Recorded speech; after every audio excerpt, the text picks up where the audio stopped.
Okay. Look, when we discovered Callisto, it was sort of scattered, and then it's all about drilling lines and getting definition of where mineralisation is. I looked at one of your presentations, which I thought really can be summarise what we're talking about, what Callisto is all about. Can you give us your narrative? I think this is in your Mines and Money presentation. I think it's slides 8 and 9. Can you give us sort of your narrative of looking at that section, how investors like us out there can sort of understand what you're talking about? The keys to understanding mineralisation include the grade distribution, how the metals occur in the earth, and the continuity between drill holes. Because when we get into a mining stage much later on, then it's really important that there's continuity for the mineralisation, so that then when the rock is moved, the rock that is moved contains the metal. It sounds very simple, but the way to make money in mining is to mine the rock that has the metal and the value associated with it. So where you have continuous mineralisation, as we do at Callisto, it means that if it ends up being mined, it's much easier to mine all of the mineralisation rather than to have dilution and to mine waste rock. So there's always ore and not ore. You'd be familiar with the way that mines operate. They dumb geology down to ore and not ore. There's always waste, there's always some dilution. So to minimize any dilution leads to better quality mining outcome. So going back to the geology, where the mineralisation is continuous, where there is a thick blanket of mineralisation that can be mapped between drill holes, then that will provide a better quality outcome when it comes to resource modelling, and then ultimately if it gets mined as well. So when we look at those sections, the first thing to note is that the mineralisation is continuous between drill holes. There is a very thick blanket, in some areas up to 39 metres downhole width, and I think the minimum we've reported is something like 10 to 15 metres, and it's continuous across those sections.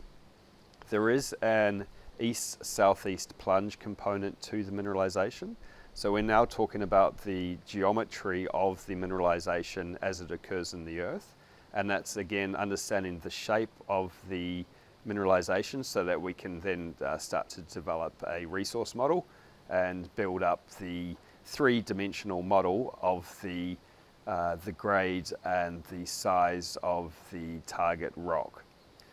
So that's what the sections are really showing. And when we work from west to east, when we look at the grade distribution, you can see that it is very slowly increasing over 500 or 600 metres across strike. So as we're getting deeper, we are seeing wider zones and internal zones of the mineralisation that are carrying above 3 grams per tonne 3E, plus the nickel and copper associated with it.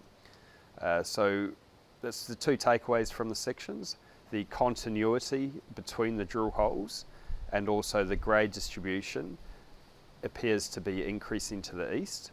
The mineralisation starts off flat line and then dips as we head east.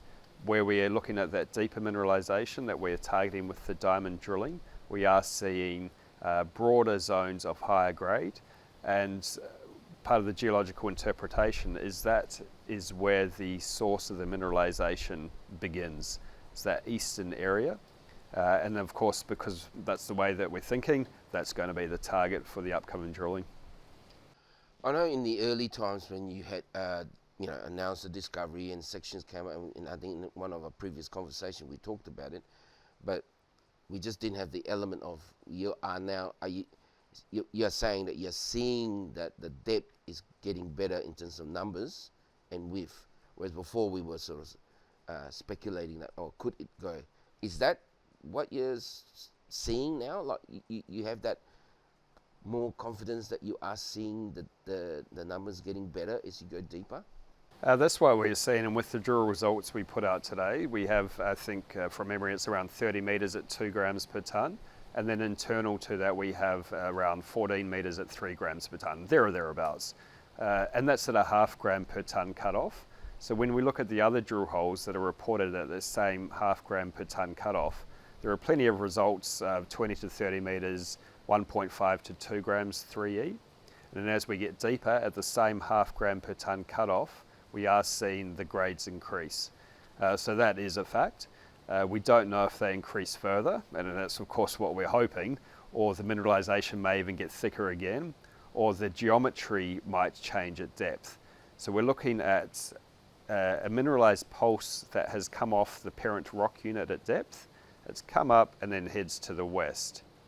So if we find the source of that mineralisation, then it may actually have greater and higher grades again, and it might have a bigger geometry associated with it.